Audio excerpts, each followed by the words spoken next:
All right, so today we're going to do something that my wife actually cringes about every time I talk about doing it, and that's dividing a hosta. I don't know why she takes it so personal, but she does. She doesn't like it. So we're going to do one of the hostas we bought from the nursery last year.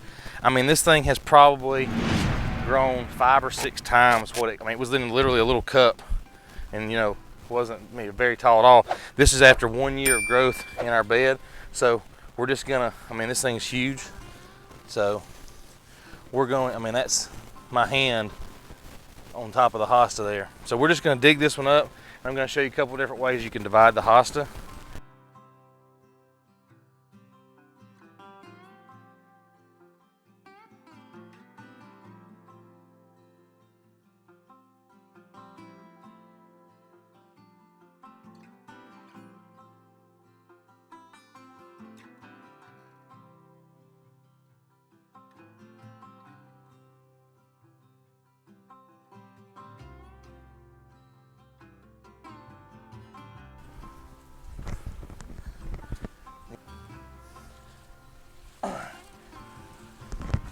Try not to tear the plant up at all, but I mean, this is just a 1 year old. Literally, this is a 1 season in the ground season plant here, and this is what kind of plant we're dealing with. This thing is absolutely a monster.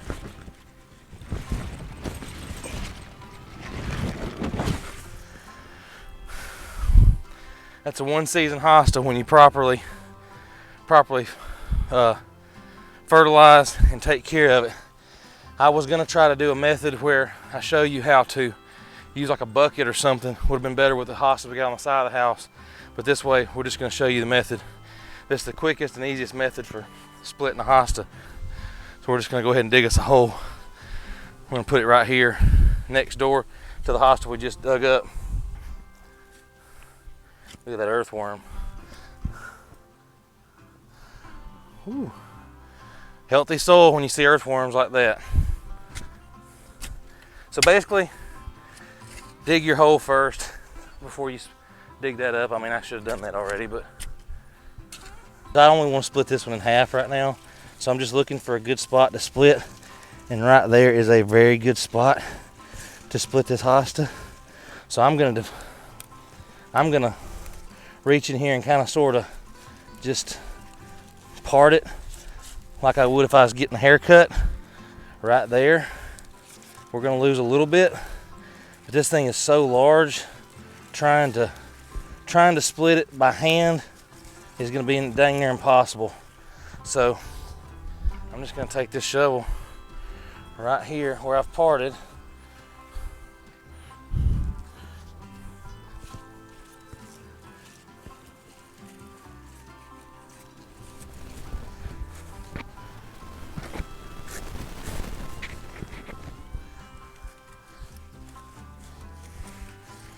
So I've just split that in half. Take it here, put it in this hole. We still got a good bit of the plant left.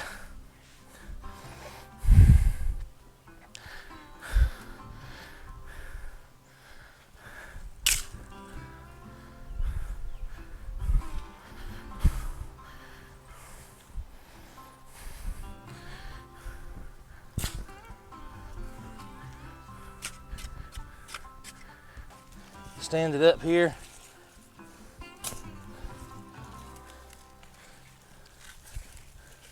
Keep your dirt where you can get back to it, because I've got it over here, not real far.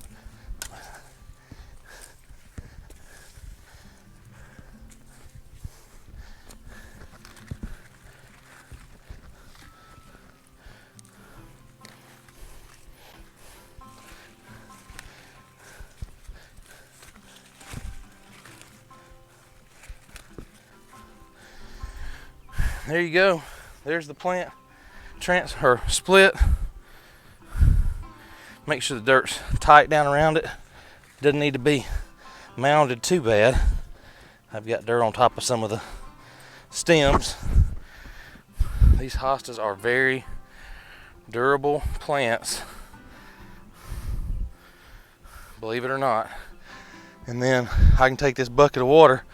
A lot of people will take the plant root and stick it down in the water.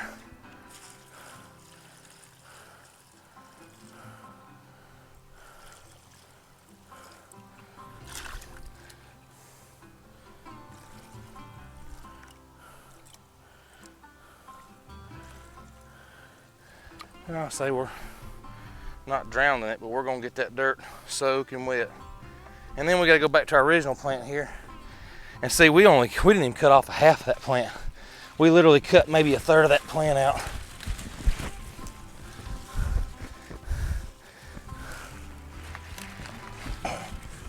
A third of that, huh?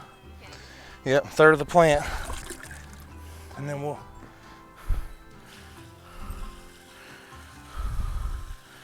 we gotta get dirt back in there, so we'll just pull dirt from another spot in the yard here, another spot in the flower bed.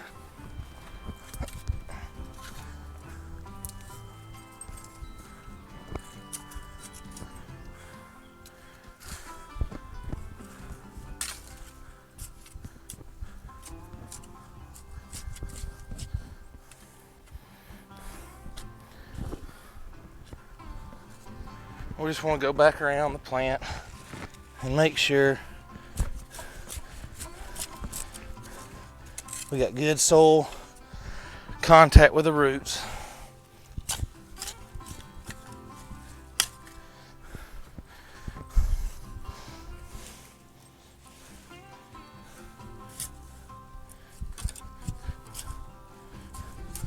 Obviously this is pretty stressful for the plant, but we're doing this in June, early June, instead of waiting until August or September. Well, hot part of July and August, I mean. All right, so like last video we talked about, I use Miracle-Gro all-purpose plant food. Some people like it, some people don't. And I just mix, I mix about 1.5 tablespoons, well, in about 2 gallons of water, and then I just soak them. I soak the plants. This is gonna give them that kickstarter they need, fertilizer they need, you know, to get these plants healthy. We got that nice hole we put there in the ground before we put the plant in there, so this water is going to go in that hole. It's going to soak in that hole. One thing, you know, my wife will attest to that. I say to this, I always be really careful about watering plants in the afternoon sun. We're getting full sun right now. You know what happens when you put plants in, you know, green plants in boiling water, right? They boil. So basically, watering during the day, you're boiling your plants. But I need to get the video done for you guys, so we're going to do this, and then we're going to put a sprinkler on it and let them water with the sprinkler. But I want my plants to basically thrive through the sun. And you know, some people get really big into how they do certain things. I'm going to go ahead and fertilize these plants over here. How they do certain things and why they do certain things. And I'll be honest with you, you can get into, you know, the proper way to split and cultivate and this, that, and the other, or you can just have fun with gardening. And I'll be honest with you, you can look at my other hostas, and I don't do anything special other than what basic things that us Southerners know how to do, and that's using basic garden tools, some fertilizer, you know, make sure the ground's good, and split the plants the way you want them split. What I'll do is I'll come back in about a week or two, maybe 3 weeks, maybe a month, and I'll show you how well the plants are doing out here in the sun. But the biggest thing after we do this is we're going to water for the first 2 weeks. I mean, we're going to lay the water to these things because I don't want them to go through a shock. They're going to go through a little bit of a shock, but if I can keep them hydrated, keep the water on them, keep them fed, these plants are going to take off. And you just turn 3 plants into 4. And now imagine taking those plants and splitting that one in half. Instead of, you know, we could have split that one in quarters. We could split these back here in half or in quarters, and you could literally fill up a whole garden bed full of hosta just out of 1 day's worth of work. So I'm going to take you over here now. I'm going to show you some of these plants that we did a year ago, just so you can kind of see some of the new plants that we got going on too.